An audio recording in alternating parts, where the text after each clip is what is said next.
कल के क्लास में हम लोग देखे थे for axial position. Axial position के लिए क्या फॉर्मूला निकाल के दिए थे बाबू?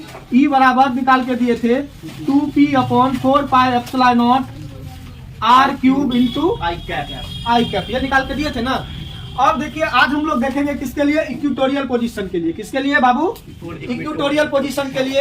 और यह बिहार बोर्ड के लिए भी बहुत ही ज्यादा इंपॉर्टेंट क्वेश्चन है, ठीक है। देखिए फॉर इक्वेटोरियल पोजीशन के लिए क्या होगा। अब देखिए कल हम लोग एक्सियल पोजीशन पढ़े, एक्सियल पोजीशन का फॉर्मूला आप लोग को बताया। क्या बताया था एक्सियल पोजीशन का फॉर्मूला बाबू? ये अभी तुरंत बताए। ई बराबर क्या होता है? 2p/4πε0 r³ आई कैप, ये ना बताए थे, ठीक है। तो अब देखिए इक्वेटोरियल पोजीशन के लिए क्या होगा। इक्वेटोरियल पोजीशन के लिए क्या होगा? इक्वेटोरियल पोजीशन अब कहेंगे किसको? सबसे पहले हम लोग एक क्या बना लिए? विद्युत द्विध्रुव बना लिए। और यहाँ पर एक कोई इक्वेटोरियल पोजीशन ले लिए। इक्वेटोरियल पोजीशन किसको कहेंगे बाबू? निरक्षीय स्थिति। यह जो बिंदु होगा, यहाँ से जो खींची गई रेखा होगी, वह इसको क्या करेगा? दो इक्वल भागों में बांटेगा। तो बांट दिया है या? अभी नहीं बांटा। चलो ये देखिए डायपोल है तो यह -q चार्ज और यह प्लस q चार्ज हो गया। और इसके बीच की लंबाई को क्या कहते हैं? द्विध्रुव लंबाई। इसको 2l या फिर 2a से डॉटेड करते हैं। अब ये देखिए अब यहाँ पर कोई एक पॉइंट है जो किसके पॉइंट को इंडिकेट कर रहा है? निरक्षीय स्थिति को, इक्वेटोरियल पोजीशन को इंडिकेट कर रहा है। तो इस पॉइंट को हम लोग P मान लेते हैं। क्या मान लेते हैं? P मान लिए। अब देखिए P माने और ये पॉइंट क्या हो गया? A और यह पॉइंट B। अब यहाँ से यहाँ तक की दूरी होगी जी, होगा ना? यहाँ से यहाँ तक की दूरी होगी और यहाँ से यहाँ तक की भी दूरी होगी। दोनों दूरी बराबर होगा क्योंकि वह मिड पॉइंट है, तो बराबर दूरी होगा। तो ये हम लोग R मान लेते हैं इसको, और इस पॉइंट को O मान लेते हैं। अब इस पॉइंट पर कितना इलेक्ट्रिक फील्ड है इसका पता किससे लगाते हैं? परीक्षण आवेश से लेकर के, टेस्ट चार्ज लेकर के। टेस्ट चार्ज के रूप में क्या लेते हैं? +1 कूलम। तो यहाँ +1 कूलम लिए तो माइनस प्लस इलेक्ट्रिक फील्ड किधर बनेगा? अंदर की ओर। और यहाँ प्लस प्लस किधर बनेगा? बाहर की ओर। EB इधर बना। अब यहाँ देखिए EA तथा EB किसी भी स्थिति में है, एक्स अक्ष में है या Y अक्ष में है, तो इसको हम लोग क्या करेंगे? एट फर्स्ट हम कंपोनेंट में बांट लेंगे। कंपोनेंट में बांटने सिखाए थे ना 11th में? कंपोनेंट में बांटने के लिए 11th में सिखाए थे आप लोगों को। तो ये देखिए कंपोनेंट में बांटे तो यह एक्स एक्सिस और यह वाई एक्सिस हो गया ना। तो यह देखिए यह EA को हम अगर यदि यहाँ एक्स एक्सिस है तो यह इसी के साथ थीटा होगा, होगा ना। जब थीटा होगा तो EA इधर आएगा। EA किधर होगा? एक्स एक्सिस को क्या लेते हैं? कॉस, और वाई एक्सिस को साइन। तो ये हो जाएगा EA cos theta. Theta angle है ना। और ये माइनस आई कैप होगा कि प्लस आई कैप? क्योंकि इस डायरेक्शन में है तो ये क्या होगा? माइनस आई कैप होगा ना मनीष। उसके बाद चलिए फिर यहाँ देखिए EB है ना। EB का जो एक्स एक्सिस होगा इसको भी हम लोग क्या कर लेते हैं? ये भी हम थीटा मान लेते हैं, ठीक है। तो ये यही है एक्स एक्सिस। इसको हम एक्स एक्सिस थोड़े लिए हैं, एक्स एक्सिस के साथ ना थीटा होता है। तो यह भी थीटा। तो ये EB क्या होगा बताइए तो? EB cos theta minus i cap हो गया। अब बताइए कि ये इधर क्या होगा? ये EB वाई एक्सिस है ना, साइन थीटा प्लस जे कैप, ऊपर में प्लस होता है। और नीचे में ये क्या होगा? इसी में होगा EB साइन थीटा माइनस जे कैप होगा, होगा ना? होगा ना। अब देखिए ये थीटा है तो ये एंगल क्या होगा? देखिए ये कैसे होगा? ये वाला लाइन है, ये वाला, इसी को ना ये लाइन तिर्यक कर रहा है। तो ये अगर यदि आपका थीटा है तो ये भी क्या हो जाएगा? थीटा होगा। और ये अगर दी थीटा है तो ये भी क्या हो जाएगा? क्या इसी एंगल अंतः एकांतर कोण, ये एंगल और ये एंगल बराबर होता है। अंतः एकांतर इंटीरियर क्रॉसपोंडिंग एंगल। चलिए ये हो गया। अब यहाँ देखिए दूरी निकालना है, क्योंकि ये चार्ज के कारण यहाँ विद्युत क्षेत्र बन रहा होगा और ये चार्ज के कारण यहाँ विद्युत क्षेत्र बन रहा होगा। तो दोनों का क्या निकालना पड़ेगा, दूरी, क्योंकि दूरी बहुत ही ज्यादा इलेक्ट्रिक फील्ड में जरूरी है। तो दूरी निकालने के लिए हम लोग क्या करेंगे, अब देखिए ये इन दोनों का मिड पॉइंट है, मिड पॉइंट है, तो इसको दो बराबर, ये जो पॉइंट है इसको दो बराबर भागों में बांट रहा है, तो ये 2L है, तो इसको क्या लिखेंगे, L, और इसको भी L। हाँ ए भी लिख सकते हैं, हम लोग L ले लेते हैं, लेकिन ए भी हम लोग लिख सकते हैं। अब यहाँ देखिए ये तो कर्ण है, ये 90 डिग्री है ना, लंबवत समद्विभाजित कर रहा है, तो 90 डिग्री, तो कर्ण बराबर क्या फॉर्मूला आता है, कर्ण स्क्वायर बराबर लंब स्क्वायर प्लस आधार स्क्वायर, या कर्ण बराबर हम लोग क्या लिख सकते हैं, root under R square plus L square, इधर भी वही होगा, root under R square plus L square. हो गया, दूरी भी सब कुछ निकल गया, मेरा फिगर भी अब कॉम्प्लिकेट हो गया, पूरा फिगर कॉम्प्लिकेटेड है, इसलिए आप लोग इसको अच्छे तरीके से उतारिएगा, अच्छे तरीके से ध्यान से समझ में आएगा। ठीक है, अब हम इसको बनाते हैं। देखिए यदि minus Q is equal two plus Q बराबर क्या है, यह आवेश है ना, और यहां देखिए 2L या फिर 2A क्या है, द्विध्रुव लंबाई, यही ना रे, भूल जाता है। और देखिए R बराबर क्या है, पॉइंट P से, पॉइंट O से P के बीच की दूरी। तब अच्छा एक चीज बताइए, AP बराबर क्या होगा, BP होगा, ये दूरी और ये दूरी समान होगा, क्योंकि इसका लंब भी यही है, आधार भी समान है, तो कर्ण भी क्या हो जाएगा, समान हो जाएगा। तो क्या हो जाएगा, AP बराबर BP क्या हो जाएगा, R square plus L square होगा। या इसी को हम लोग दूसरे तरीके से लिखे तो कैसे लिखेंगे, R square plus L square पर पावर क्या लिखेंगे, रूट का मतलब पावर कितना होता है, हाफ, मतलब आधा पावर। ठीक है, अब फिर देखिए, अब देखिए विद्युत क्षेत्र में क्या क्या समान है। अब डायपोल के कारण विद्युत क्षेत्र का फॉर्मूला होता है Q बटा 4 pi epsilon not into R square.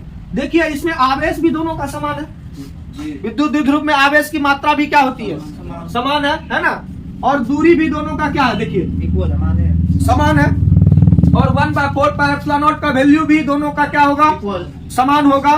तो इसका मतलब दोनों का इलेक्ट्रिक फील्ड का मैग्नीट्यूड भी इक्वल होगा, समान होगा।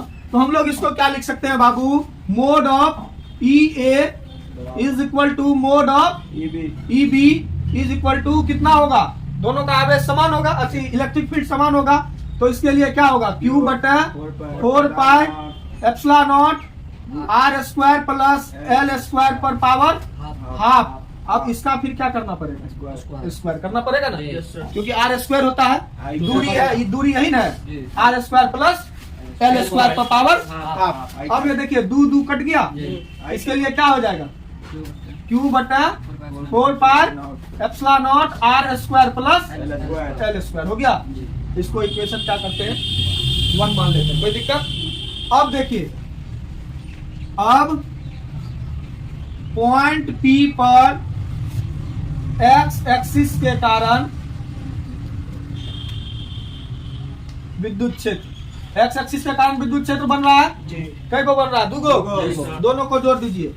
तो EX बराबर क्या होगा, EA cos theta minus i cap plus EB cos theta minus i cap, दोनों माइनस से आई कैप है, बराबर EX।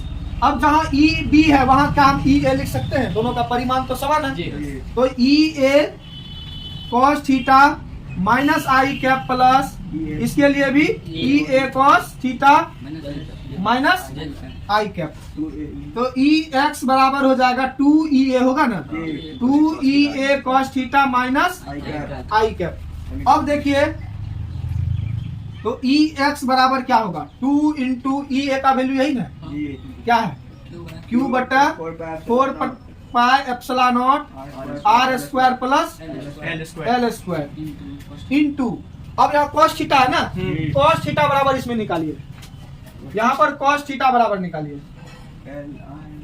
चूंकि cos थीटा बराबर, cos बराबर क्या होता है, आधार बट्टा कर्ण होता है ना, तो इस थीटा, यहाँ भी तो ये थीटा है, इस थीटा के लिए आधार कौन होगा, एल, इस थीटा का आधार एल होगा ना, और कर्ण कौन होगा ये, यानी cos थीटा बराबर क्या होगा एल बटा R square plus L square पर पावर आधा होगा ना, रूट का मतलब आधा होता है। अब जहाँ cos है उसको यहाँ रख सकते हैं, तो यहाँ रखिए एल बटा R square plus L square पर पावर आधा इंटू माइनस आई कैप। तो इसको यहाँ लिख दीजिए, तो ई एक्स बराबर क्या होगा Q इंटू 2L लिख सकते हैं इसको, बटा क्या होगा 4 पाई एप्सिलॉन नॉट होगा, 4 पाई एप्सिलॉन नॉट। अब यहाँ देखिए इस पर पावर कितना है 1, इस पर पावर आधा, तो दोनों का आधार समान है, तो पावर क्या होगा गुना में पावर जुड़ जाता है, तो ये क्या 1 और आधा क्या हो जाएगा 1.5, 1.5 को क्या लिखते हैं 3/2, क्या लिखते हैं इसको 3/2, और यहाँ क्या हो जाएगा माइनस आई कैप, इसको इक्वेशन 2। फिर देखते हैं y एक्स एक्सिस के लिए तो निकल गया, अब किसके लिए निकालेंगे y एक्सिस के लिए। फिर पॉइंट P पर y एक्सिस के कारण विद्युत क्षेत्र क्या होगा बाबू, ई वाई बराबर क्या होगा ई ए साइन थीटा होगा रे, E A sine theta minus i cap plus E B sine theta minus कैसे होगा, वो ऊपर में जे कैप प्लस में है ना, ये माइनस को बाहर कीजिए तो माइनस क्या होगा minus E A sine theta sine theta में करे आई कैप प्लस ई बी को क्या लिख सकते हैं ई ए लिख सकते हैं ना, तो यहाँ क्या होगा ई A sine theta J cap, ये भी जे कैप होगा। अब देखिए एगो माइनस में है और एगो प्लस में, दोनों का सब कुछ सेम है, देखिए तो ये दोनों क्या हो जाएगा कट जाएगा। तो y एक्सिस के कारण इलेक्ट्रिक फील्ड कितना बनेगा उस पॉइंट पर 0, दोनों एक दूसरे को क्या करेगा खत्म कर देगा, नेग्लेक्ट कर देगा। हो गया ये, इसको इक्वेशन क्या करना है 2 नहीं 3 होगा। अब देखिए अब पॉइंट P पर दोनों, अब पॉइंट P पर रिजल्टेंट इलेक्ट्रिक फील्ड कब निकलेगा, ई एक्स और ई वाई को जोड़ देंगे। अब देखिए अब पॉइंट P पर परिणामी विद्युत क्षेत्र, परिणामी विद्युत क्षेत्र क्या होगा E बराबर ई एक्स प्लस ई वाई, दोनों को जोड़ना पड़ेगा, दोनों को जोड़ दीजिए, तो E बराबर हो जाएगा ई एक्स कितना है यहाँ निकाले हैं Q इंटू 2L बटा 4 pi epsilon not R square plus L square पर पावर हाफ नहीं 3/2 इंटू माइनस आई कैप होगा ना, और y एक्सिस के लिए कितना है 0 निकाले हैं। अब देखिए वो 0 खत्म हो गया, तो E बराबर क्या होगा, अब इस पॉइंट पर सिर्फ किसके लिए इलेक्ट्रिक फील्ड लग रहा है x एक्सिस के लिए, तो यहाँ पर Q इंटू 2L क्या होता है P बटा 4 pi epsilon not R square plus L square पर पावर 1.5, और यहाँ क्या हो जाएगा माइनस आई कैप, यहाँ लिख देंगे चूंकि P बराबर Q इंटू क्या होता है 2L होता है ना रे। अब देखिए यदि R काफी बड़ा हो किससे L से तब L बराबर 0 मान लेंगे, तब क्या होगा E बराबर तब E बराबर फॉर्मूला हो जाएगा P बटा 4 पाई एप्सिलॉन नॉट बटा R स्क्वायर पर पावर 3/2। अब ये 0 हो गया, खत्म हो गया ये। अब यहाँ देखिए 2 कट गया, और यहाँ क्या है माइनस आई कैप है, तो इसके लिए फॉर्मूला क्या हो जाएगा P बराबर P बटा 4 pi epsilon not R cube minus i cap. ये हो गया इक्वेटोरियल पोजीशन पर इलेक्ट्रिक फील्ड निकालने का फॉर्मूला, ठीक है। कल था सर 2P/4 यहाँ देखिए थोड़ा सा आप लोग कंफ्यूजन मत कीजिए, यहाँ बी लिख दिए थे, यहाँ इसके लिए होगा तो ये ई ए होगा, क्या होगा ई ए साइन थीटा होगा, ई A sine theta minus J cap होगा।